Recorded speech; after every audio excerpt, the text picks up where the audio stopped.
Andrés Caramés, ¿te gusta tu trabajo? De los 85 años de media que vas a vivir, 40 te los vas a pasar trabajando. ¿Qué menos que hacerlo de algo que te guste, ¿no? Hay que elegir lo que uno quiere ser. Vale, ¿qué me gusta de verdad? La elección es complicada. Es el momento de replantearse las cosas. Mientras tú estás diciendo lo que me merezco, lo que mi jefe tiene que hacer, lo que no hay derecho, bla, bla, bla, quejándose, A ver, ¿qué cosas has hecho que te diferencian de tus compañeros? hay un tío al lado que lo que está haciendo es currando de manera inteligente, poniendo foco, y de repente te vas a dar cuenta pues que este tío te lleva muchísima ventaja. ¿Qué le diría a los chavales? Que hagan lo que les apasione. Sí, me gusta mucho. Estoy muy contento de estar en esta posición. Me siento afortunado, de hecho. Exactamente ahora, ¿a qué dirías que te dedicas? Pues, a ver, yo creo que la manera más rápida de explicarlo es, podríamos decir, creación de contenido, por decirlo así. Escritor también, estoy escribiendo un libro, ya llegué a un acuerdo con una editorial importante. Pero sobre todo, sí, eso, creador de contenido, escritor, algo así. ¿Y tú qué has estudiado? Pues yo he dado unas cuantas vueltas antes de llegar a donde estoy ahora. A ver, no sé cuánto retrotraerme, pero bueno, creo que tengo que retrotraerme mínimo al bachillerato, porque yo estudié bachillerato de artes y me iba muy bien, pero un mes antes de haber acabado los estudios me pasaron una hoja un día enseñándome todas las opciones que yo tenía en la universidad con ese bachillerato, ¿no?, a que me daba acceso. Y no me gustó ninguna de aquellas opciones. Entonces, la asignatura que más me gustaba en aquel momento era la de filosofía. Y yo tenía una profesora que se llamaba Carmen, que nos llevábamos muy bien, y a mí se me daba muy bien esa asignatura, y hablábamos muchas veces, incluso después de clase, lo típico, relación muy buena con un profesor. Y fui después de clase a hablar con ella y le dije: Carmen, de todas las opciones que aparecen en esa hoja, la única que me gusta es la de filosofía. ¿Crees que debería estudiar la carrera y tal? Y me dijo: ni se te ocurra. Ni se te ocurra, no tiene ninguna salida. Si estudias filosofía, todo a lo que puedes aspirar es a esto que me he convertido yo y se ha convertido mi marido, que somos profesores pues de aquí en secundaria, en un instituto, en bachillerato y tal, que no tiene nada de malo y es bueno y tal, pero no creas que si crees que tienes potencial o si tienes ganas de hacer algo más y dar un puntito más lejos, por decirlo de alguna manera, no estudies filosofía. Claro, me llevé un golpe tan grande con eso que me dijo mi profesora, que dejé el bachillerato, no lo acabé. Y no habiéndolo acabado, para no parar del todo, me fui y estudié, por recomendación de un tío mío, un ciclo en informática, de sistemas microinformáticos. Me pasó un poco como lo que hablábamos antes fuera de cámara, de que sentí que no aprendí demasiado en esos 2 años, ¿no? Y luego, después de aquello, curiosamente, entré en un coro. Yo tocaba música desde hace ya muchos años, tocaba la guitarra y todo esto, y a través de ese coro, de un amigo mío violinista, de que me hice muy amigo del director de ese coro y tal, me convencieron para que estudiase música de manera formal. De tal manera que, saltándome los 6 años de conservatorio elemental y los 6 años de conservatorio profesional, me preparé durante todo un año con este amigo mío, con este director de coro. Digerí todo lo rápido que pude, todo lo que me hacía falta para hacer la prueba de acceso al conservatorio superior, al grado en música, y eso hice y conseguí entrar milagrosamente, y fue el primer grado que estudié grado en composición musical. Y de hecho después trabajé durante unos años de arreglista, de compositor, hice unos cuantos proyectos grandes así en estrenos, en teatros y tal, de música de orquesta, digamos, orquesta sinfónica, y claro, cuando cuento esto, pues la gente no, hay mucha gente, incluso de la gente que me sigue, que no sabe nada de esto, de mi vida, que yo era músico y todo esto. Entonces, tras haber acabado esos estudios, ya digo, empiezo a trabajar como profesor, y solo entonces, ya teniendo mi primer sueldo como profesor en conservatorio y tal, me puedo permitir pagarme la segunda carrera, que iba a ser la de filosofía, la cual nunca acabé, tampoco, por cierto, eso tampoco la gente lo sabe. Digamos, llegué a un estadio bastante avanzado de la carrera, pero nunca la llegué a terminar, y luego, pues por razones, digamos, personales y de vida, me eché a un lado, pero ya pues esta última etapa, pues decidí aquel conocimiento que había adquirido durante unos años, pues pasarlo a este formato pues de redes, vídeos y todo esto, intentar compartir un poquito mis reflexiones y conclusiones y tal. Pero realmente una persona como yo, que como es evidente, tengo mucha curiosidad y me apetece mucho siempre aprender cosas, pues nunca deja de estudiar del todo. Yo estudio todos los días, leo todos los días, aprendo todos los días, con una actitud humilde y tal. Ese es un poco mi paso por el ámbito de la academia, del estudio y tal, unas vueltas de locos. Qué bueno. El tema de, por ejemplo, la carrera de música, que es o sea, yo no conozco mucha gente que haya estudiado música y menos que la esté estudiando ahora, por ejemplo. Pero dirías que, por ejemplo, o sea, si alguien estuviera pensando, oye, pues a lo mejor me planteo hacer esto, ¿tú se lo recomendarías? Pues mira, como puedes imaginar, después de lo que me ocurrió, yo ya nunca tendría la osadía de decirle a alguien, no, eso no lo estudies porque no tiene salidas y tal. O sea, es cierto, a nivel profesional, estudiar una carrera de música a nivel profesional, bien sea interpretación, o sea, tocar un instrumento concreto, bien sea a nivel pedagogía, dirección o incluso composición, como estudié yo, a nivel laboral tiene muy pocas salidas. Todos soñamos con acabar componiendo la banda sonora del nuevo Star Wars o hacer cosas de estas, John Williams y todo el rollo, pero la realidad es que es un campo muy difícil y es muy competitivo y tal. Entonces, la mayor parte de las veces la salida acaba siendo la propia docencia. Entonces se convierte en una especie pues, como de ciclo de alumnos que acaban siendo profesores, de nuevos alumnos y tal. Y de vez en cuando, pues algunos sí que destaca. Pese a todo, no me arrepiento en absoluto de haber estudiado eso. O sea, entre otras cosas porque si te gusta el arte, te gusta la música, etcétera, es verdad que, aunque no te acabes dedicando a eso de la música, yo ahora, por lo que sé y por lo que he aprendido y tal, el propio proceso mío de disfrutar de la música hoy en día, cuando yo voy a la ópera o voy a un concierto, lo que sea, es totalmente distinto. Claro, yo tengo un conocimiento muy profundo de cómo funciona la música por dentro, digamos, y aunque solo fuese por eso, ya me hubiese merecido la pena. También es cierto que mientras estudiaba la carrera, también tuve tiempo de ir adelantando, entre comillas, otras cosas. Yo ya estaba aprendiendo filosofía por aquel entonces, lo iba compaginando. Entonces, no me parece nunca necesariamente que sea una pérdida de tiempo. Y la cuestión está vocacional, también por el ejemplo que puse antes, si os fijáis, mi profesora de filosofía me dijo que no lo estudiase y fue más o menos 9 o 10 años después, justo de que ella me dijese que no y se me cayese el alma a los pies, que acabé estudiando filosofía. O sea, que cuando está para ti, está para ti. O sea, que tampoco creo que negarse o darle la espalda a una vocación de uno sea lo suyo. ¿Te arrepientes de no haber estudiado filosofía antes? Tampoco, porque a veces lo pienso. Creo que si hubiese estudiado filosofía en el primer momento que me lo planteé, quizás no lo hubiese aprovechado como creo que lo aproveché en esta segunda ocasión. Aún así no me gustó mucho, como podéis imaginar, el paso por la academia, por la carrera, pero bueno, lo ves con otra perspectiva. Como sabéis, cada vez que aprendes algo, tienes una nueva habilidad o estudias algo nuevo, siempre lo filtras a través de la acumulación de conocimientos que has obtenido antes. Entonces no es lo mismo estudiar la carrera esa con 18 años que con 28, por ejemplo, ¿no? Es súper distinto. Entonces no me arrepiento de haberlo estudiado. Sencillamente hubiese tenido otro tipo de vida, pero bueno, eso son elucubraciones que no son muy útiles realmente. Pensar que hubiese sido fue lo que fue. Siempre he tenido curiosidad por preguntarle a alguien que de verdad ha estudiado música muchos años, se dedica a un instrumento, que ha tratado también con personas que saben mucho de música. La música de hoy en día, a ti personalmente, ¿qué te parece? Porque o sea, a mí me parece que ha evolucionado todo de manera muy extraña.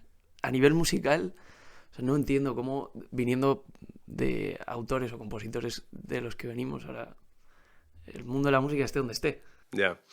Sí, a ver, es un tema delicado porque, claro, siempre está el argumento de que para gustos colores y que si al final te gusta, pues eres tú el que lo disfruta, pues está bien. Eso es cierto. A mí no me gusta tampoco esa perspectiva de que la música tiene que siempre ser técnicamente muy refinada o como muy ornamentada y todo esto, porque no es cierto. Hay músicas muy sencillas con muy poquitos recursos que son una maravilla y tal, ¿no? Luego está el tema de la capacidad expresiva, de las herramientas que tenga cada uno y tal. Yo creo que en los últimos tiempos se dio una circunstancia muy curiosa, que es que los sistemas de grabación, las famosas interface y los ordenadores, los micrófonos, etcétera, han ido adquiriendo lentamente unos precios que han hecho que haya muchísima gente que se los pueda permitir y que monte pequeños estudios caseros y tal, de tal manera que lo típico se dice, ¿no? Se democratiza un poco la grabación de música y todo esto.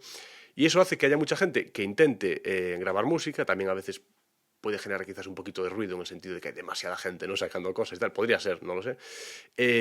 Y sí es cierto que, hombre, viendo la música a nivel técnico, un poquito así por dentro, sí, yo sí diría pues, que hoy en día la mayor parte de las cosas que se escuchan en la radio, a nivel de recursos musicales o armónicos, rítmicos incluso, pues de compás o de cambios de compás, de rítmica o polirritmias o ya digo, sí, recursos armónicos, tonales y tal, pues no es lo mismo de lo que era la música hace 40, 50 años, incluso música mainstream que salía en la radio, todo esto. O sea, ya hace poco, no sé por qué, empecé a escuchar mucho estas últimas semanas a Los Panchos, ¿no?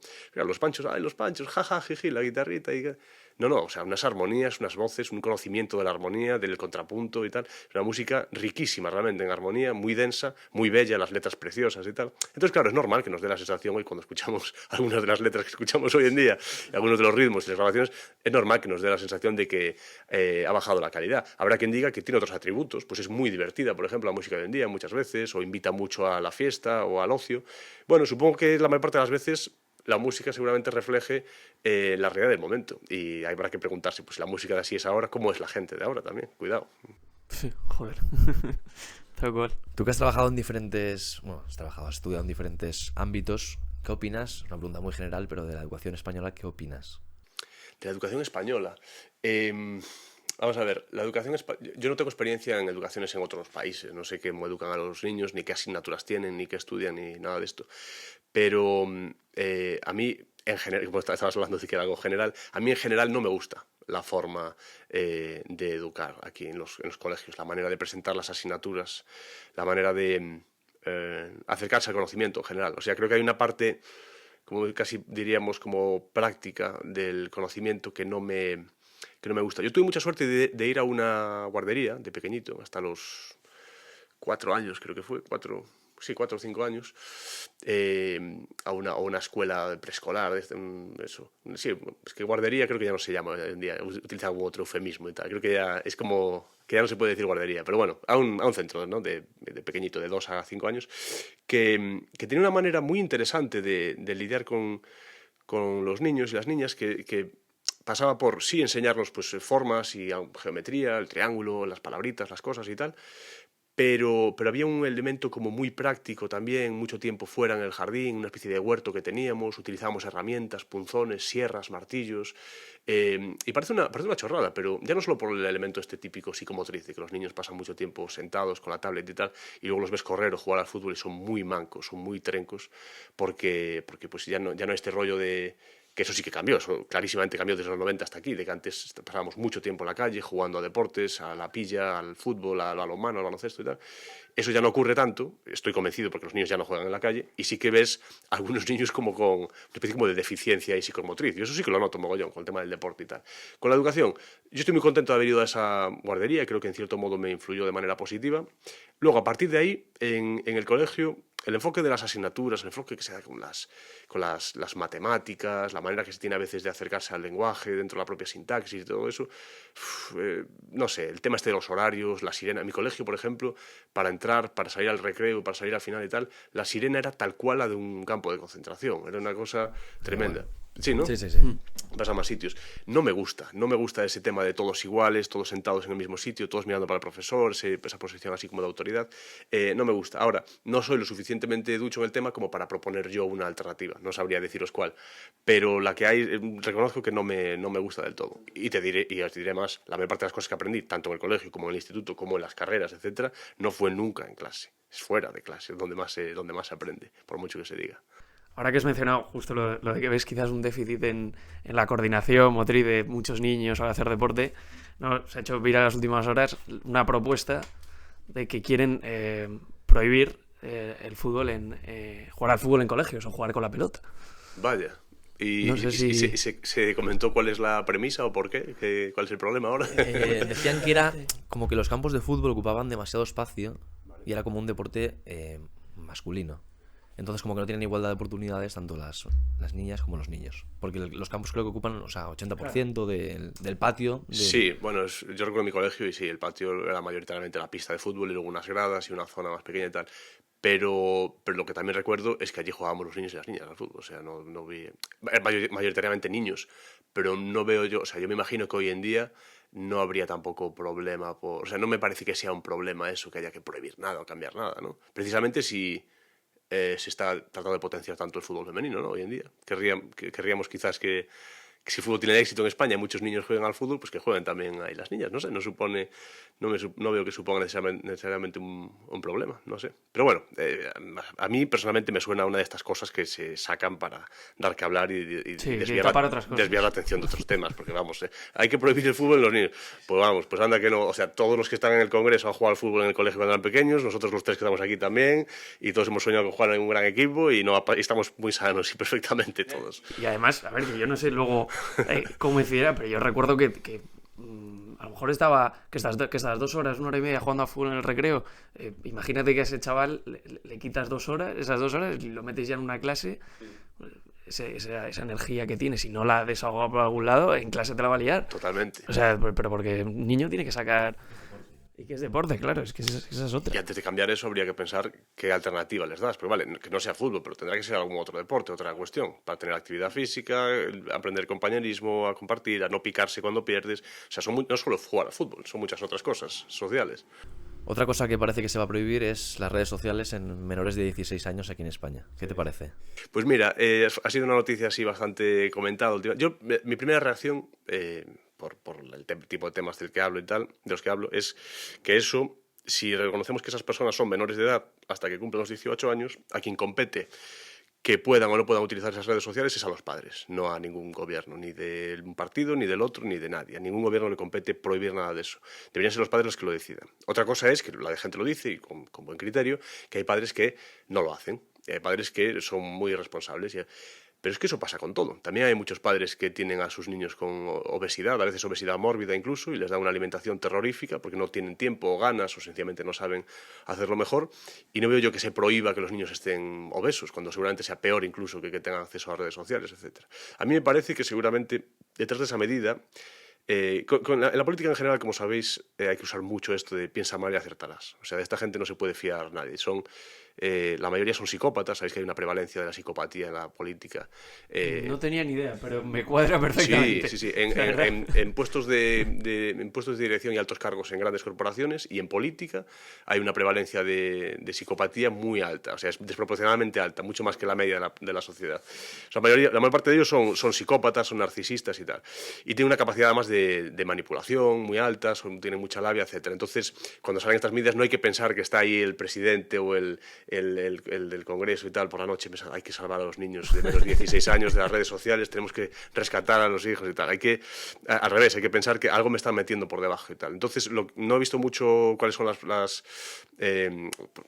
cuál puede ser cuál puede ser el truco, pero un truco precisamente podría ser que al tener que identificarse esa gente de manera oficial para saber si son menores o no, eso obliga también a que nos identifiquemos los que sí lo somos, los que sí somos mayores de edad. Por tanto, nos acercamos al típico tema de tener que meter tu DNI, tránsito de datos y toda la pesca, que te cojan tus datos, etcétera, y a partir de ahí pues tener que identificarse todo el mundo, pues para luego pues hacer todo tipo de censuras, o al menos pues poder amenazarte con eso o tal. O sea, vamos hacia un proceso pues de un control cada vez más grande y cada vez más centralizado también. Ojo, que la cuestión no es necesariamente que haya control. O sea, a mí no me parece mal que un padre controle a un hijo, por ejemplo, y diga, oye, pues tienes 14 años, no sales de fiesta o no vas a beber y tal, y no, pues son las normas que hay en casa y hacemos esto y tal.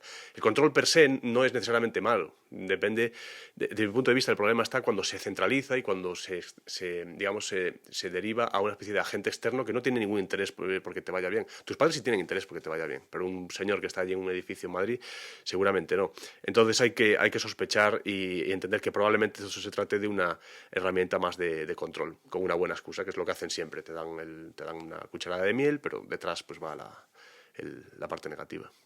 Para ti, teniendo en cuenta a los jóvenes, ¿crees que las redes dañan más de lo que les beneficia? Es una pregunta difícil, no lo sé.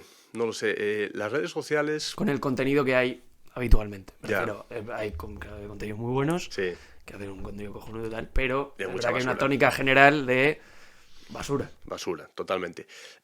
Sí, no sabría decirte. Mira, yo sí no soy padre todavía, quiero serlo y espero serlo pronto, pero yo si fuese padre y tuviese un chaval en esa edad, me imagino que una cosa que querría hacer de tener tiempo y tener energía, que entiendo que es difícil, sería ver qué tipo de... que me enseñe, oye, enséñame qué tipo de cosas ves, qué contenido tienes, o cuánto de podrido tienes el algoritmo. A ver, haz ahí un poco de swipe up y a ver qué te sale. Claro, es cierto que hay un riesgo muy grande a que los chavales estén pues horas al día con que si tralarelo, tralará y que bombardino, crocodilo, todo lo que esté con brain rot. Es cierto, o sea, yo soy el primero que entiendo, todavía no soy suficientemente mayor como para perderme esas cosas, yo entiendo como lo que está ocurriendo y tal, ¿no? Y es preocupante. Pero también es cierto que siempre se ha perdido el tiempo. realmente. Todos hemos encontrado maneras muy, muy locas de perder el tiempo, ¿no? Con los chavales, con los amigos. Hablan mucho también de la cuestión de la pornografía y cosas de este estilo. También eso se ha buscado muchas veces y los chavales pues escondían revistas debajo de la cama que encontraban por ahí, o se iban a la Maxi Tuning, ¿no? E iban ahí al final y salían ahí unas tías y tal. O sea, eso la gente lo busca, y cuando se busca se encuentra, y siempre hay algún chaval pues, que tiene a lo mejor unos padres un poco más laxos y te trapichea un poquito por tal, y si no, esto se lee en los libros, a veces si no incluso se dibuja. Hay gente que dibuja muy bien y que vende imágenes que no son de nadie en concreto, pero como desnudos, ¿no? De tal, y se le da a los niños. Quiero decir, que a veces tratamos de poner puertas al campo cuando yo creo que nos haríamos un favor centrándonos en que los padres puedan de alguna manera pasar más tiempo con los hijos, transmitirles que hay una serie de riesgos con el acercamiento pues, a la sexualidad, que hay una serie de riesgos con el acercamiento a contenidos violentos, etcétera, y también despertándoles la curiosidad pues porque no pierdan tanto el tiempo y oye, pues si en vez de estar 6 horas con el móvil estás 3 y las otras 3 estás leyendo una buena novela o una cosita tal, pues no hay ningún problema porque pasas un rato con el móvil, si todos perdemos un poco el tiempo todos los días y tal. Entonces no creo que es una cosa tan totalizante, yo creo que lo ideal es que se descentralice eso lo máximo posible y que las familias, los padres, las comunidades presten un poquito más de atención a los chavales y los vayan guiando poco a poco, sin más. Tú tienes un vídeo que a mí personalmente me llamó mucho la atención, que empiezas diciendo cómo no vamos a estar todos desquiciados, ¿no? Y sigues mostrando una serie de incongruencias o de frases con las que se puede encontrar un joven a nuestra edad, más o menos, que se está desarrollando personal, laboralmente y vitalmente. Y las comparas, ¿no? con entre sí y ves que son completamente contrarias, ¿no? Entonces, con eso te das cuenta un poco de el desarrollo que quiere seguir un joven, no sabe por dónde tirar, ¿sabes? Sí. Hay mucho ruido hoy en día, hay muchas ideas contradictorias. No, me acuerdo que dices, empiezas el vídeo diciendo, comprométete y cásate y ten hijos, ¿no? De un estilo de vida tradicional, ¿no? Sí. Y luego sí que sí, pero no, conoce a mucha gente y así y así experimentas muchas y no sé qué, ¿no? O sea, es verdad que dentro de nuestra sociedad, y más para un joven, encontrarse con estas ideas tan contrarias, o sea, macho, te genera un batiburrillo en la cabeza. Muy complicado. Habrá gente que lo vea como distintas ofertas de un menú y que cada uno puede quedarse con la que quiera, pero hay que pensar una cosa.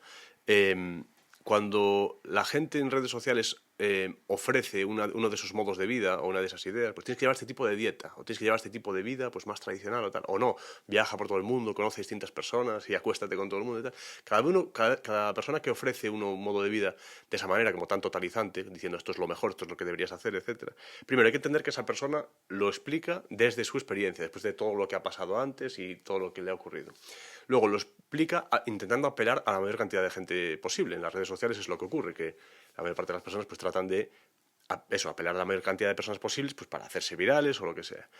Pero eso, el riesgo que tiene es que cuando tú recibes uno de esos mensajes hay muchas posibilidades, muchas papeletas de que ese mensaje realmente no tenga por qué resonar contigo y con tu trayectoria de vida, ¿no? Hay gente que dice, no, lo que tienes es que llevar este tipo de dieta y comer este tipo de calorías al día. Claro, pero a lo mejor por el tipo de actividad física que tienes o el tipo de deporte que practicas, no se ajusta esa dieta a ti. ¿Cómo te van a decir que esa es la mejor del mundo si a lo mejor te lo está diciendo una mujer de 55 años y tú eres un chaval de 26 que juega al rugby? No llegáis a la misma dieta.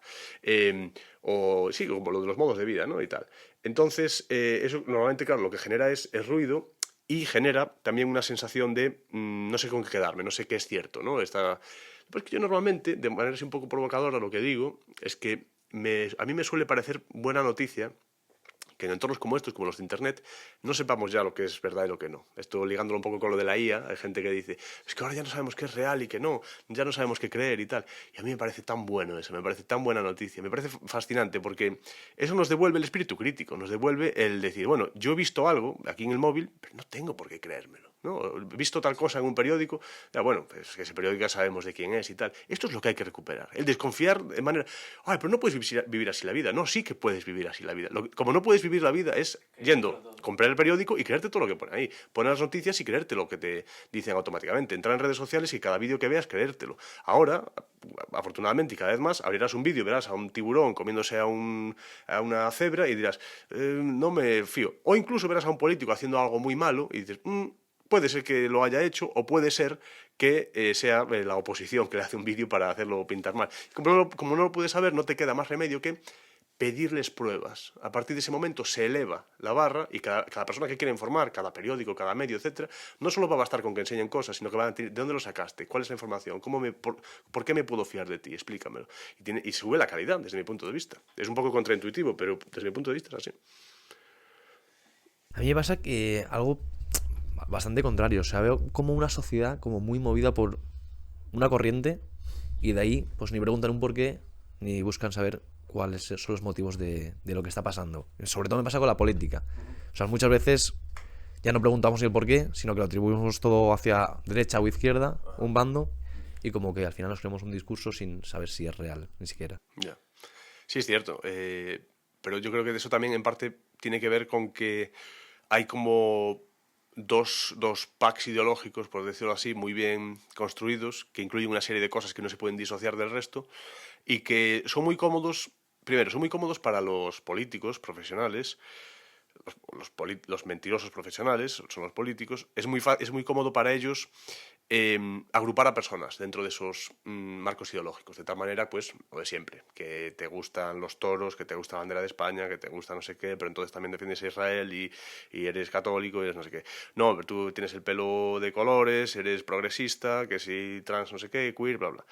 Y ya está. Y entonces, ¿qué ocurre? El problema de eso es que para ellos es muy fácil mover a la gente de un modo u otro y al crearlos y al dirigirse a la gente de esa manera, una cosa que ocurre es que ponen como dos imanes muy grandes en medio de la mesa y la gente, aquellas personas que estaban un poquito más hacia el medio o que podían comulgar con las dos cosas, o cuidado, no necesariamente hacia el medio, como si solo hubiese un eje, a lo mejor estaba un poco más abajo o más arriba, más en diagonal, lo que sea, esos imanes atraen, es decir, polarizan, esos son los polos de un imán, polarizan a la sociedad hacia esos sitios de tal manera que sean fáciles de agrupar y sea fácil dirigirse hacia ellos. Entonces, cada vez que sale una noticia, sale un medio, sale cualquier cosa, la gente ya sabe, estos son de mi cuerda, estos no lo son y tal. Y cada vez se va formando una cosa como más cerrada. Ahora, la gente, ¿por qué también se va a esos sitios? Porque hace mucho calorcito ahí dentro, y sí está muy bien. Tú cuando sabes a quién perteneces, sabes de qué cuerda eres, etcétera, cuando encuentras a gente que son de los tuyos, intercambias un par de frases y dices, este es de los míos, este es de los que piensa como yo y tal. Y da sensación pues de tribu, sensación de grupo, y es normal. Pero hay que recordar a la gente que eso es lo contrario a pensar por ti mismo. Es exactamente lo contrario a pensar por ti mismo. ¿Qué pasa? Para la gente que diga, es que no tengo tiempo ni energía para cuestionarme cada cosa todos los días y tal. Bueno, pues depende, habrá que priorizar, habrá que ver a qué le dedicas tiempo, pues lo que decíamos antes, cuánto tiempo pasas con el móvil, etcétera. Pero yo creo que siempre hay tiempo para hacerse las preguntas adecuadas. Y siempre que veamos estas cosas, creo que lo importante es preguntarse a quién beneficia que la cosa esté tan polarizada. Y además, fíjate que a mí lo que también me parece un poco triste es que ahora que lo que has comentado de lo de la tribu, bueno, pues veo a alguien que piensa lo mismo que yo, pues ya a tope, ya me llevo bien con él y tal. Y eso te acerca a los que piensan igual que tú y te aleja mucho de los que piensan distinto a ti. Entonces, creo que últimamente, y lo veo yo también en la juventud, y creo que tú también lo verás, y tú también, es que te alejas de... O sea, alguien ahora de derechas quizás es totalmente incapaz de tener un amigo de izquierdas y viceversa. Sí. Y eso yo creo que yo lo veo, por ejemplo, en la generación de mis padres, que no era así, ¿sabes? Mira, hay una frase que repiten mucho que a mí me parece peligrosísima, que esto, yo si no me equivoco, esto era de Judith Butler, si no me equivoco, la filósofa, esto de lo personal es político, ¿no? Lo repiten mucho en España en concreto, pues el arco de lo que consideramos el progresismo, ¿no? Y la izquierda lo repiten mucho, pero bueno, todos piensan lo mismo, los otros partidos también, yo creo que también lo comparten porque les interesa que lo personal sea político. Entonces, cuando la política empieza a permear todas las capas de la sociedad hasta el punto de que una persona puede incluso dejar de ser amiga de otro, dejar de quedar con alguien por una cuestión política, eso son muy malas noticias, malísimas noticias. No es cierto que lo personal es político, no puede ser eso, eso son muy malas noticias. Mira, hay una cosa muy contraintuitiva que os voy a contar, no sé si lo pensasteis alguna vez. Otra cosa que suele defender este tipo de gente, la gente que utiliza esa expresión, es aquello de hay que ir a las urnas, tenemos que ir en masa a las urnas, todos a votar, ¿no? Tenemos que derrotar a los bla, bla, bla, estos o aquellos. Hay que ir a votar, hay que demostrar, hay que la fiesta de la democracia, ¿no? Tenemos que ir todos y tal. Entonces se celebra una alta participación. Una alta participación en la democracia, etcétera, es muy mala señal, malísima. ¿Por qué? Porque cuando todo el mundo va a votar, quiere decir que el resultado de esas votaciones va a tener una gran influencia en sus vidas. Que ganen unos o ganen otros va a hacer que su vida va a cambiar mucho. Queremos que queremos que esas personas tengan tanta influencia en nuestra vida. ¿Cómo puede ser que haya mucha gente que diga, tengo que ir a votar porque como ganen los otros, mi vida empeorará? O si ganan los míos, mi vida mejorará.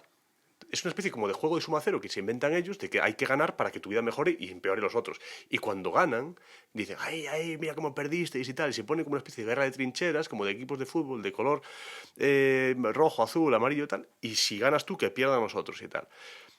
Yo cuando veo sitios donde la participación democrática es muy baja, me parece buenísima noticia. Eso quiere decir que la gente dice, bueno, a ver, es domingo, quedé para comer con la familia y tal, mi tía Juanita hace no sé cuánto que no la veo y tal, y voy a ir a votar y total, si gana esto o este otro, mi vida más o menos va a seguir igual, sabemos ya las normas que tenemos, no necesito que ningún político me dé a mí ningún derecho, ninguna cosa, cada uno sabe más o menos lo que tiene, sabemos dónde estamos operando, no se juega gran cosa, para eso no voy y no voto. Es buena noticia que no haya participación, porque eso quiere decir que hay menos cosas en manos de los políticos. Cuando ves grandes participaciones, mira, cuando hay una participación del 100% es cuando históricamente regímenes generalmente de corte totalitario han obligado a la gente a votar. Cuando se ha obligado a votar no es vota lo que quieras, se obliga a votar y dice, hoy milagrosamente ha ganado el partido único otra vez, ¿no? Y tal, vale.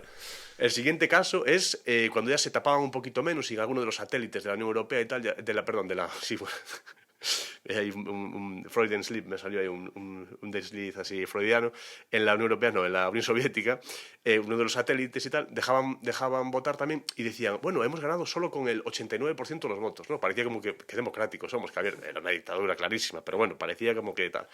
Y así iba bajando el porcentaje, tal. Entonces, contraintuitivamente, cuando esta gente pide que vayas mucho a las urnas, etcétera, quiere decir, insisto, que cuando ganan unos, tu vida va a cambiar mucho. No podemos dejar tantas decisiones en manos de los políticos. No debería afectar en tu vida tanto. Lo que debería ocurrir es, no voto porque total, casi nada va a cambiar, es mejor. Ese es el tema. Y esto casi nadie lo cuenta, es muy poco frecuente. Es una manera de pensar, la verdad, que bastante acertada. Y más sabiendo cómo está el percal. Sí, sí. La verdad. ¿Qué camino crees que tiene la política en un futuro próximo aquí en España? Porque yo no recuerdo de pequeño que tuviese tanta importancia la política. Ya. Claro, yo no era tan consciente como ahora. No, yo creo que está más metida la política en la vida de la gente que nunca, también. A ver, os llevo pocos años a vosotros, que yo soy de los 90, pero tal. Pero digo que a mí me suena que sí, que en aquellos años, en los 80, los 90, hombre, había mucha crispación política, había problemas además pues, de terrorismo, otros temas, y sí que se hablaba mucho de algunas cosas, pero es que hoy en día parece que es como es lo principal. Uno pone las noticias y son todo cuestiones políticas, si os fijáis. O sea, es todo lo que Estados Unidos, o en la Unión Europea, o en España, o la regulación no sé qué, pero es todo política. Y a mí eso me parece muy mala señal, ¿no? Porque reciben mucha atención y por lo tanto reciben mucha importancia también, tienen muchos medios, toman muchas decisiones y no me gusta. Las decisiones las tiene que tomar la gente, que es la gente que trabaja y la gente que hace cosas. Entonces me parece que es mala noticia. ¿Qué camino va a cobrar aquí en España? Perdón, no lo sé, pero por la misma razón por la que no sé qué camino va a tomar en el resto del mundo. Hay una corriente que hay que vigilar de cerca, que es el tema hay unos ecos de una cosa que se llama aceleracionismo, ¿vale? Que es una corriente que es muy difícil de categorizar. Hay aceleracionismo de derechas, hay aceleracionismo de izquierdas. Es gente que viene a decir, este sistema no nos gusta, llámale el sistema de estados socialdemócratas que tenemos hoy en día, hay gente que le llamará capitalismo, lo que sea, no me gusta este sistema, vamos a llevarlo al límite, vamos a hacer que se agote, que se extinga, vamos a acelerarlo al máximo, o sea, que esté todo tal cual está ahora, pero mucho más fuerte, de tal manera que colapse, que fracase, y sobre esas cenizas, sobre esas ruinas, vendrá algo nuevo, ¿no? Posterior. Eso es el explicado fatal, pero muy rápido, pero bueno, así. Entonces, ¿qué ocurre? Que esto se liga con esta ola que ha venido ahora de estos colosos tecnológicos, que efectivamente lo son, ¿no? Pues todo este tema de Google, de Elon Musk, de Amazon, de tal, que verdaderamente tienen un control muy amplio de ámbitos en los que curiosamente pasamos mucho tiempo de nuestras vidas ahora mismo, que es en redes sociales, es en internet, etc. Entonces tiene un control muy amplio de un ámbito en el cual pasamos a lo mejor ahora pues tranquilamente un cuarto de nuestras vidas, ¿sabes? Todos los días, pues que si internet, que el ordenador, que si X, que si redes sociales, que si tal, y ya no digamos los que nos dedicamos a eso. Entonces es gente que es importante. ¿Qué pasa? La gente que quiere meterle mano a ese asunto suele querer, desde mi punto de vista, apagar el fuego con gasolina, ¿vale? O sea, hay gente, por ejemplo, como hace poco Varoufakis, que era pensador, escritor y político que estuvo en el equivalente de Podemos en Grecia, etcétera, que es muy conocido, y sacó hace poco el tema de este libro del tecnofeudalismo, ¿vale? Es un concepto que está muy guay, es un concepto que es bonito, es un concepto que es interesante, él no es tonto, ni mucho menos, pero desde mi punto de vista las soluciones que propone, pues a mí no me gustan porque él, como buen socialista en el fondo que es, sus soluciones pasan por más intervención estatal, por más intervención política en las cosas. Entonces, ¿qué ocurre?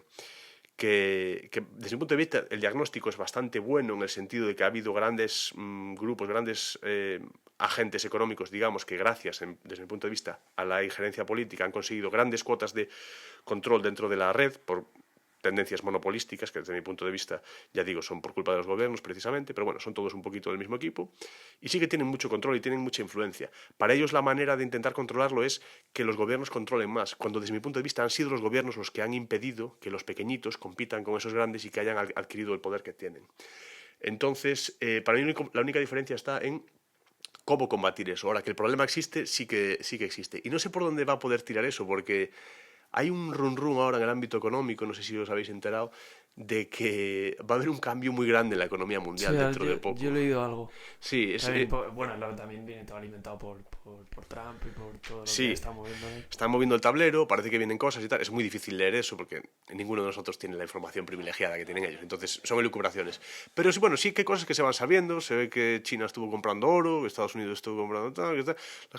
La gente está cogiendo, digamos, reservas de oro, también de otros bienes, digamos, limitados, como Bitcoin, etcétera, materias primas, de hecho, algunas de las guerras hoy en día vienen por ahí y tal, y se ve que están como recogiendo posiciones porque dicen, en algún momento alguien va a saltar la liebre y alguien va a decir, oye, tenemos que dejar de fiarnos de las monedas de estos países, que son monedas que no tienen realmente ningún respaldo que no sea la confianza que tenemos en estos gobiernos. Se pierde la confianza en el gobierno, se pierde la confianza en la moneda. Es la moneda fiat, es la moneda de confianza, es la moneda cuyo único respaldo es la confianza en la capacidad de ese gobierno para seguir cobrando impuestos en el futuro. En eso se basa la confianza de la moneda, incluido el dólar, que era la moneda en la cual se movía todo el petróleo y la mayor parte de las mercancías en el mundo y tal, incluso reserva de valor.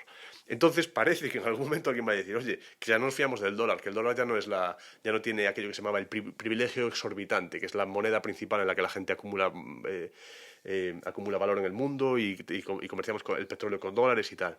Ya no ocurre eso. Y parece como que eso va a reventar y pues habrá monedas que desaparezcan o que fluctúen, ahora las quieren ligar con algún token, ¿no? Con esto. Entonces, puede que venga un cambio ahí muy, muy grande. Tratar de aventurarse a ver qué va a pasar, yo creo que es muy osado, ninguno tiene la información como para saberlo, pero creo que no sería descabellado esperar grandes cambios en esta próxima década. O sea, que se viene un terremoto bastante fuerte, a ver cómo nos pilla. Hombre, pillarnos no va a pillar. Nos va a pillar, a ver si caemos de pie. Ahora cambiando totalmente de manera radical de tema, ¿para ti qué es la vocación?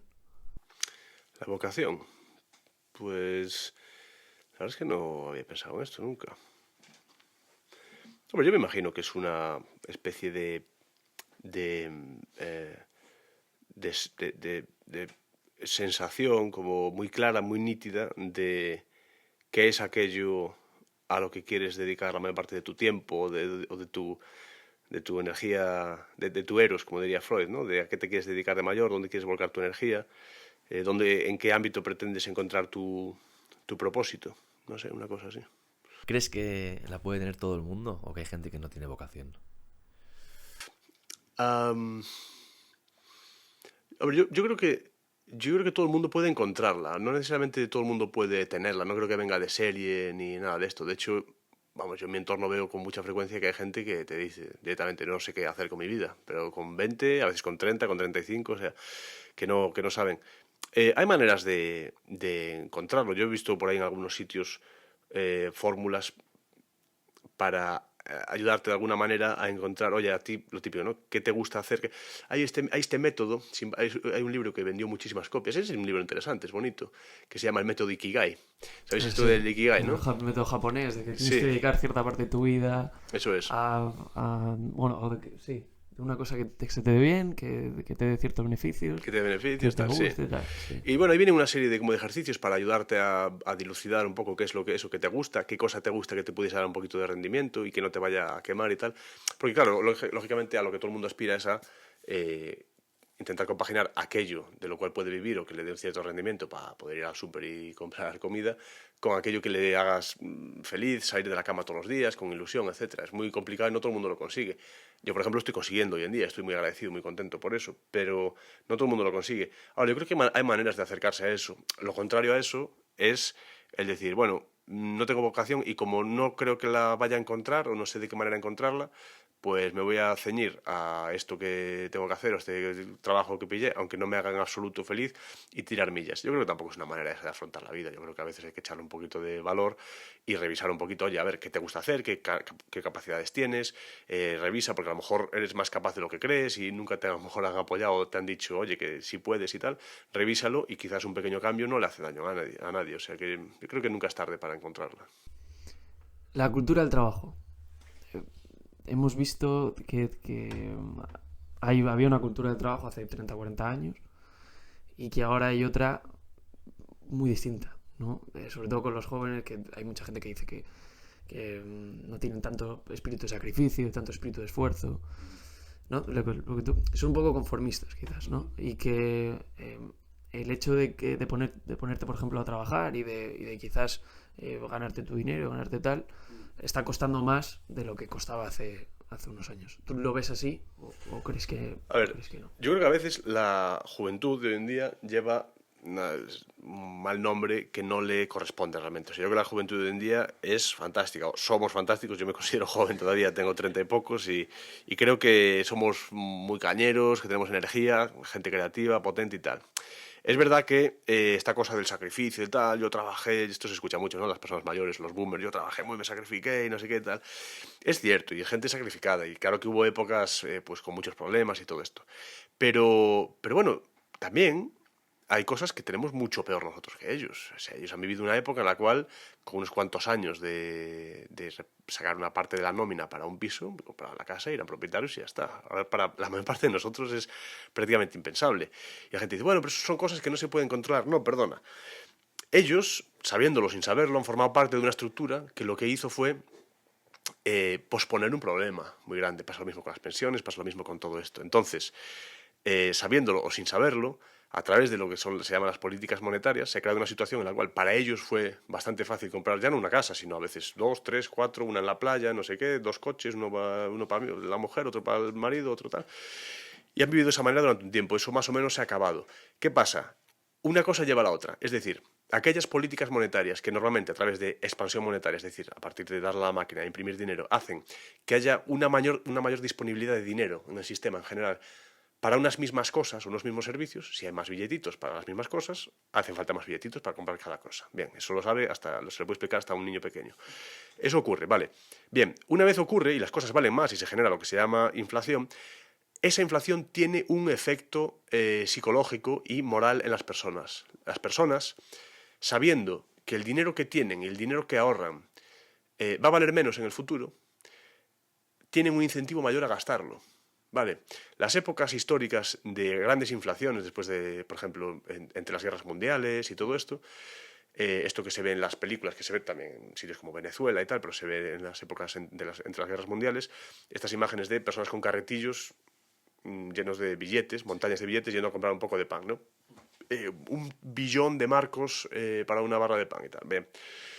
Todas esas épocas muchas veces coinciden con épocas de los grandes fumaderos de opio, del cabaret, de la prostitución, de todo esto y tal. Eso no es una coincidencia. Es que si tú, el dinero que ganas todas las semanas en el trabajo, dentro de 1 mes o 2 meses va a valer la mitad, tú te lo gastas. Y ¿para qué lo voy a guardar si estoy perdiendo muchísimo valor? Tú tienes un incentivo mayor a gastarlo. Y eso pasa hoy en día. Por eso además les interesa tanto esto de las monedas que caduquen, que se gaste pronto y tal. Teóricamente para incentivar el consumo, pero la realidad es que la gente, o sea, lo que hace es desincentivar el ahorro. Si a la chavalada de hoy en día le dijesen que cada euro que ahorren, bien guardadito, bien invertido incluso, no solo no va a perder valor, sino que va a aumentar su valor en el futuro, porque está ligado pues al patrón oro, si volviésemos al patrón oro, o está ligado a Bitcoin, está ligado a alguna cosa que sea que tienda a la deflación y no a la inflación como hoy en día, que preserve su valor a lo largo del tiempo, vamos a poner oro, por ejemplo. La gente no es tonta, la gente pues va al trabajo y dice, oye, lo que no me gasto lo voy ahorrando y tal, y así cuando sea mayor pues tendré un poquito más de dinero, estaré más cómodo y no tendré tantos problemas. Pero al tener este proceso inflacionario perpetuo y esta expansión monetaria y esta cosa que viene desde los años 71, si no me equivoco, salida del patrón oro, por la guerra de Vietnam y tal, las monedas se desligan del oro, se empieza a contagiar entre otros países y lo que ocurre es que todas las cosas suben irremediablemente de precio, de tal manera que la gente que tiene poco dinero proporcionalmente se siente más pobre, aumenta la desigualdad realmente. Entonces no hay incentivo para ahorrar, no hay incentivo para pensar en el futuro ni nada de esto. Entonces es que la chavalada no tiene sed, no tiene hambre de trabajar, de ahorrar, no se esfuerza, no tienen cultura del sacrificio.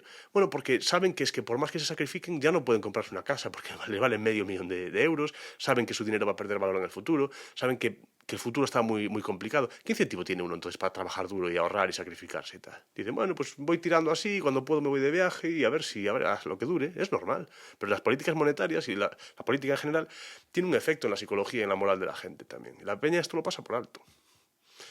También te quería preguntar por algo relacionado, o sea, en el sentido de la vida que nos hacen saber o que es así, es trabajar desde los 18 años hasta los 65 para poder disfrutar a partir de ahí de la vida, cuando ya no tienes edad de disfrutar. ¿Qué opinas tú de esto?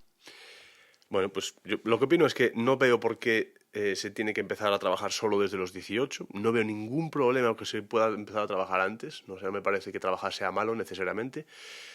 Por supuesto, no me gusta la esclavitud, ninguna situación en la que uno tenga que trabajar por la fuerza, pero veo que a lo mejor una persona pues que no le apetece esta cosa de que todo el mundo tiene que ir a la universidad, todo el mundo tiene que estudiar algo, todo eso, a mí me parece una cafrada y además me parece que se genera lo que hablábamos antes, ¿no? Llegando para aquí, una especie de hiperinflación como de la formación, de que hay 10 millones de personas con la carrera de periodismo, y te digo, no hace falta 10 millones de periodistas. Yo entiendo que vayas a la universidad, que todos tengamos que ir y competimos por arriba y lo que sea, pero realmente a lo que se traduce es una pérdida de tiempo tremenda para muchísima gente, pero bueno.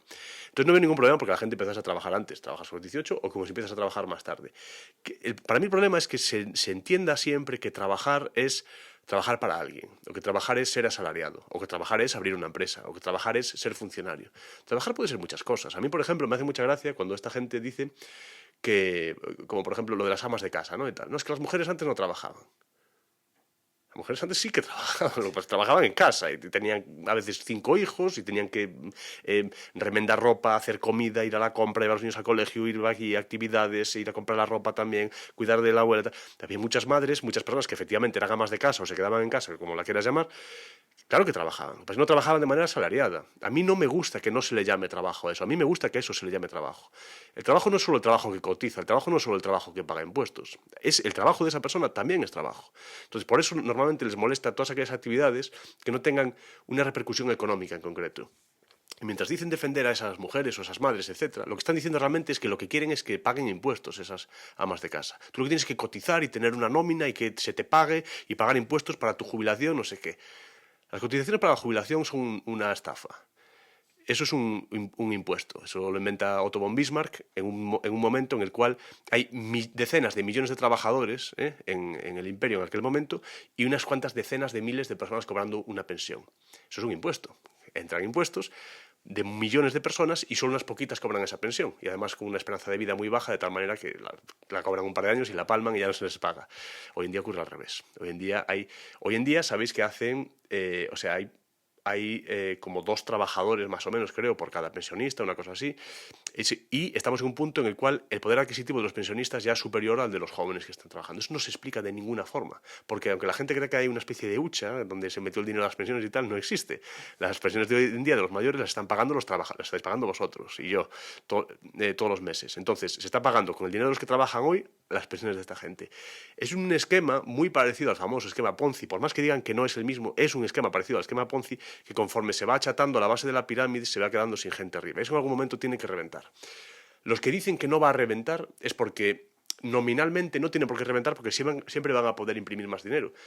¿Pero de qué le va a servir cuando le digan al señor, usted le vamos a dar 10.000 euros de pensión, cuando esos 10.000 euros solo le valga para ir a la compra un par de veces? no se trata de cuántos miles de euros cobras, sino de cuántas cosas puedes comprar con eso.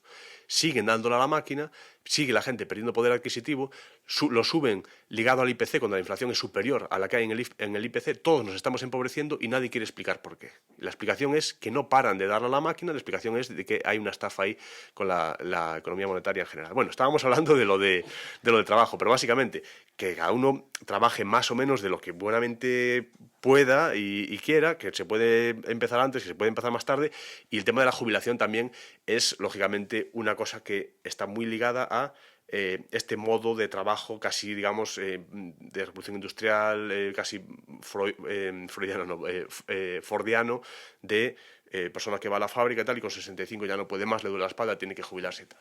Depende. Habrá gente que tenga un trabajo habrá un Fernando Alonso que se quiera jubilar cuando tenga 50 palos o 40 y pico, y habrá un profesor de universidad que a lo mejor tiene 82 años y quiere seguir dando clases, muy sabio y puede hablar perfectamente. ¿Por qué alguien tiene que jubilarse? Yo tuve un profesor de literatura que lloraba. Llegó a clase un día llorando porque lo obligaban a jubilarse. Y pues este señor está perfecto, puede seguir aquí dando clases sin ningún problema y tal, y al parecer no podía. Bueno, no creo que haya que limitarse cosas. Y hablando de lo Ikigai, por cierto, no quiero pasar esto por alto,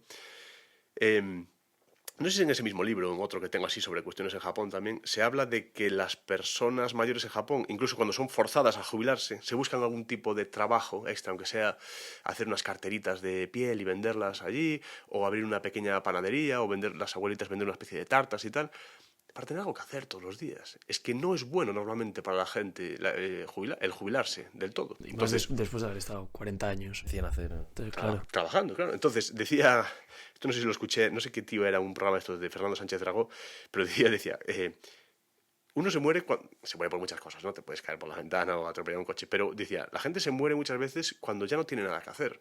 Hay muchas personas mayores que, si tenemos suerte y nos escucha alguien de esas edades, para las cuales, por ejemplo, la llegada de los nietos supone casi un alivio realmente, algo que hacer, alguien a quien ayudar, alguien a quien cuidar, compartir tiempo, sonrisas, personas en casa y tal.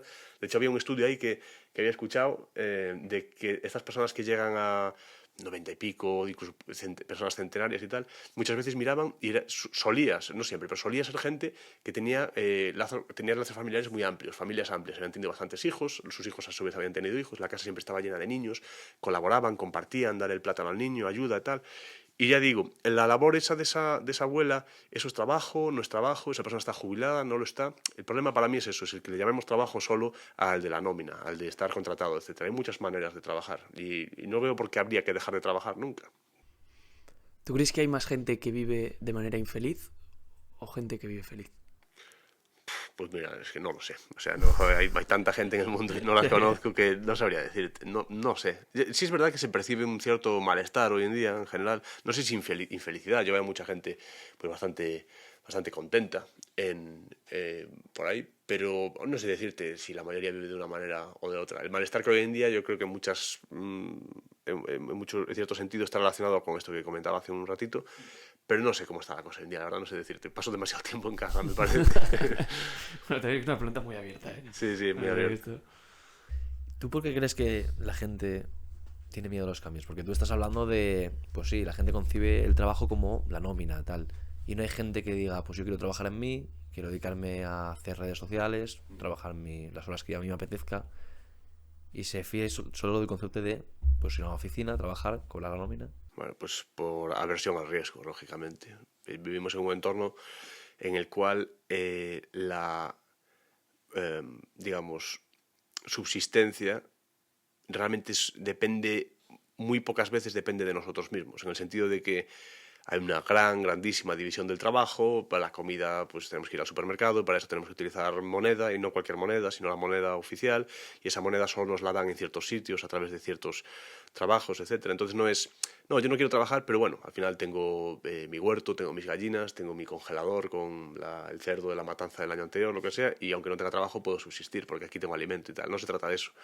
Tú vives normalmente, la mayor parte de la gente del mundo hoy en día, ya de hecho la mayor parte de la gente del mundo vive en grandes ciudades hoy en día, y es un entorno donde uno necesita unos billetitos, unas moneditas o unos números hoy en día en el móvil para que a cambio de los cuales le den alimentos. Entonces, decir, oye, yo voy a dejar esta cosa que me asegura que pese a que esté sufriendo y vendiendo mi tiempo muy barato, todos los meses me va a dar lo suficiente como para poder comer, voy a dejarlo y voy a aventurarme a ver si le caigo suficientemente bien a la gente o la gente está suficientemente interesada por mí como para que me den suficientes numeritos como para ir a comer. Claro, es un riesgo muy, muy grande y que muy poquita gente hace. La mejor manera de hacerlo normalmente es sacrificarse durante un tiempo, ahorrar lo máximo posible, hacer una pequeñita red de seguridad, con la cual hacer un pequeño salto al vacío e intentar... Yo hice eso también, ¿eh? Yo antes de hacer este salto hacia el tema de redes sociales y todo esto, trabajé un tiempo, ahorré y luego pues durante prácticamente un año no tuve prácticamente ganancias y fue todo a pérdidas y a vivir de ahorros de manera muy frugal y tal, gastando en comidita, libros, facturas y tirar para adelante. Es la única manera de hacerlo si no tienes pues un padrino detrás, ¿no? Una muy buena familia, lo que sea, que no pasa nada. Pero sí, yo creo que es aversión al riesgo, claro, es muy, muy complicado. Oye, es que sobre todo si ya tienes familia, tal, ahí ya olvídate, claro, tienes gente al cargo, dices, tu trabajo no lo dejo, y juegan con eso también, el miedo a la gente a quedarse pues sin dinero, es normal. Ya trabajaste ese año, por ejemplo, ya pensando en que tu proyecto a largo plazo era dedicarte a las redes. No tenías objetivos. Si lo fuese así te lo diría, pero la verdad es que no. Yo trabajé normal y yo soy muy ahorrador, yo ahorré todo lo que pude y por una cuestión, pues eso, como casi vital de no saber muy bien qué hacer en ese momento y tal, dije, pues quizás sea el momento este de dar el salto y probar a hacer esto. Y dije, ¿con cuánto tiempo... Con esto que conseguí ahorrar, ¿cuánto tiempo puedo vivir más o menos? ¿Me puedo aguantar como un añito de darle fuerte, subir muchos vídeos, hablar con mucha gente, ir a sitios y tal? Yo creo que sí, tal, malo será, ¿no? Bueno, no sé, eso no lo decís aquí, ¿no? Esto de malo será, es una cosa gallega, ¿o lo decís? No, yo... Malo será, ¿no? Malo será, yo lo he usado. Ah, lo usáis, sí, lo usáis. Sí, vale. sí. Es que a veces hay expresiones que no se usan. Malo será, ¿no? Malo será. Y sí... entonces dije, bueno, pues vamos a probar. Pero no fue con esa cosa, o sea, quiero decir, yo ahorrar ya ahorro de serie, y soy así. ¿Y tú, por ejemplo, cómo gestionas esto? Es que hay mucha gente que ahora quiere ser creador de contenido, ¿no? A mí me parece muy... O sea, es curioso, ¿no? Que ahora muchos trabajos también normales se hayan visto un poco devaluados, pero también hay mucha gente que no se aventura, que tiene muy buenas ideas y que no se aventura a la creación de contenido pues por el que dirán, ¿no? Por miedo a pensar tal o a que este pensara cual. ¿Tú eso cómo lo gestionaste? Si tuviste ese dilema de decir, uy, pues aquí a lo mejor me estoy metiendo en que digan cosas de mí o digan no sé qué. Ya. Mira, aquí hay varias cosas. A mí, yo tenía todas las papeletas para que eso sí me afectase, porque yo soy una persona de natural muy introvertida. Soy una persona a la que no le gusta el conflicto, ni que le insulten, ni insultar a nadie y tal. Yo soy un tío muy tranquilo y tal. Y claro, cuando uno sale ahí fuera, sobre todo con un andamiaje de ideas que pues no son las más habituales y defiendo cosas que son bastante picantes, ¿no? Por decirlo así, a nivel político y social, pues sabía que me podían caer palos y tal, y bueno, pues sí que hay esa preocupación de, oye, ¿cómo me va a sentar, ¿no? Que haya gente que sin conocerme pues me vaya a juzgar o a intentar atacar o insultar y tal.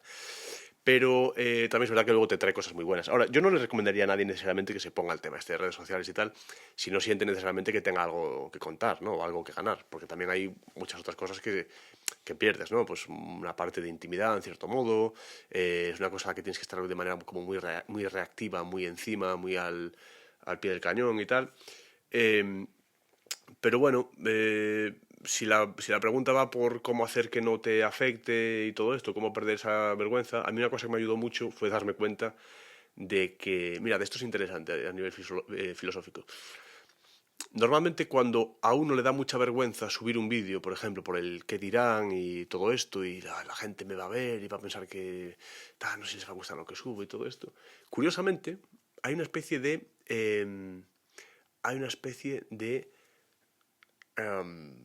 ¿cómo decirlo?, de ego ahí hipertrofiado, en el sentido de creer que a la gente le importa más de lo que le importa realmente lo que tú hagas. O sea, tú subes un vídeo y crees que todo el mundo, ¡ay, qué vergüenza! ¡Ay, mira lo que hizo! Tal. Los amigos, tus padres, ¡ay, por favor, cómo subes! ¡Qué vergüenza! ¿Cómo se te ocurre subir tal? A la gente le da igual lo que hagas, lo hagas bien, lo hagas mal. A la mayor parte de la gente le da igual, no te va a dedicar más de un segundo. Ojalá le prestasen más atención, en cierto modo. Pero ay, me preocupa mucho qué va a pensar la gente. La gente le da igual lo que hagas. O sea, De hecho, prueba un par de veces, súbelo y verás que a nadie le importa, que cuesta mucho, de hecho, que te hagan caso. Sí, hombre, que a lo mejor igual un amigo, oye, ya te vi ahí en redes y tal.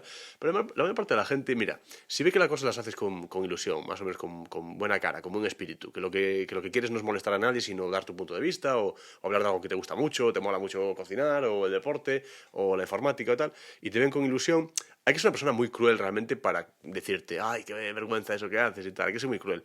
Y si alguien lo es dentro de tu entorno, pues es una oportunidad fantástica para quitar a esa persona de tu vida. Porque no quieres a nadie tan tóxico, ¿no? Tan mala persona como para burlarse de ti por hacer algo así. Si no tiene nada de malo. Pero yo me quedaría sobre todo con eso, con que a la gente en el fondo le da igual. Le da igual. Esto es un poco... Es una pregunta también muy abierta, pero bueno, habiendo leído tú mucho y habiendo estudiado filosofía, habiendo estudiado intuyo también a los grandes filósofos, si tú te pudieras ahora mismo ir a tomar un café con un filósofo, ¿con quién te lo tomarías? Dios. Hombre, a ver, yo qué sé, hay mucha gente, ¿no? Pero suponiendo que yo pudiese hablar griego, el griego de aquella época, pues supongo que Aristóteles. Cuando uno estudia a Aristóteles, una cosa que pasa es que ve una especie de músculo, una especie de mente potentísima y que es muy difícil volver a encontrar en ningún sitio. O sea, sobre todo en la parte de lo que se llama la metafísica en Aristóteles, que es, curiosamente, metafísica se llamó así porque la persona encargada de ordenar los libros, meta significa a partir de o después, ¿no? Entonces eran los libros que estaban después de la física. Él hablaba, ya sabéis, de naturaleza, de biología, de muchas cosas, de lógica, de tal. Y lo que estaba más allá de la física, esos libros, era la metafísica y tal. Y claro, él habla de todo, habla de ontología, habla de tal. Y hay momentos donde, por ejemplo, hace la diferencia entre la materia y la forma, por ejemplo. Y claro, es un grado de abstracción de lo que supone realmente el mundo y la realidad y las cosas. Cómo hay una materia y lo que a nosotros nos llega realmente es la manifestación de esa materia a través de las formas y a través de las categorías que incluyen el color y la forma y tal. Y qué mente, qué poderío, ¿no? Qué músculo. ¿Cómo sería esta persona? ¿Cómo sería tratar con esa persona? Es una cosa nunca vista, ¿no? Entonces, bueno, suponiendo que a él le gustase el café, que seguramente no tal, suponiendo que yo pudiese hablar griego, o él pudiese hablar español o gallego y tal, y esto, o inglés, pues hablaría, me encantaría, pero bueno, estaría complicado. Yo me imagino que sí, un coloso de esos, que a lo mejor era un tío de lo más normal, imaginaos, sería puede ser. Pero no sé, la verdad es que supongo que él sí. ¿Y tienes algún pensador que dirías, bueno, pues creo que a los jóvenes les iría muy bien leer sus escritos, libros, tal? ¿Algún pensador? Pensador, filósofo, lo que... Ya, que a los jóvenes... Pues mira, es una buena pregunta, tío. Hombre... Es que claro, la verdad, mira, la mayor parte de los autores que se leen cuando se estudia filosofía son todos bastante intensos, ¿sabes? O sea, claro, estaba pensando, a ver, no sé, Kierkegaard o Nietzsche o tal, y voy uno por uno, Sartre, no sé qué, vas uno por uno y claro, todos que se hacen unos planteamientos sobre lo que significa la vida y sobre lo que significa la muerte y si tiene sentido todo esto y que si el existencialismo y que si tal, y realmente son todos bastante intensos. Yo creo que algunos pueden hacer un poquito más de daño que otra cosa a muchos jóvenes, dependiendo de cómo los pille, ¿no?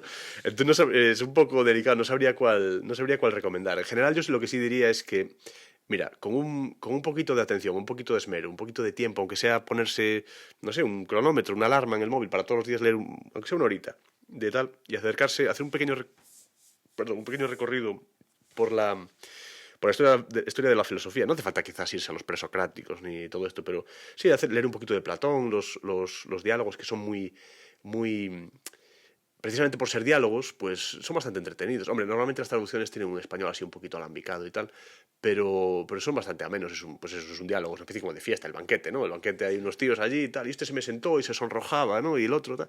Es muy descriptivo y plantea cuestiones filosóficas muy potentes. Pues ir un poquito con historia de la filosofía, un poquito de los griegos, un poquito tal, pues eso, en Roma, que si Séneca, que si el otro, y...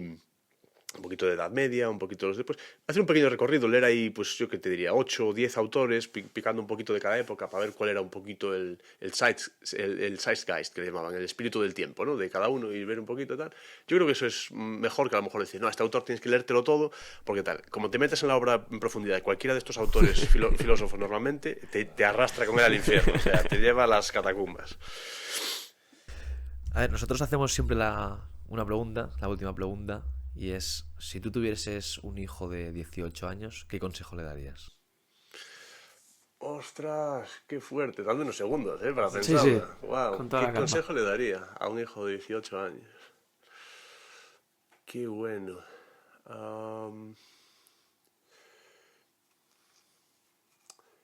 Qué bueno, qué bueno. Mira, eh,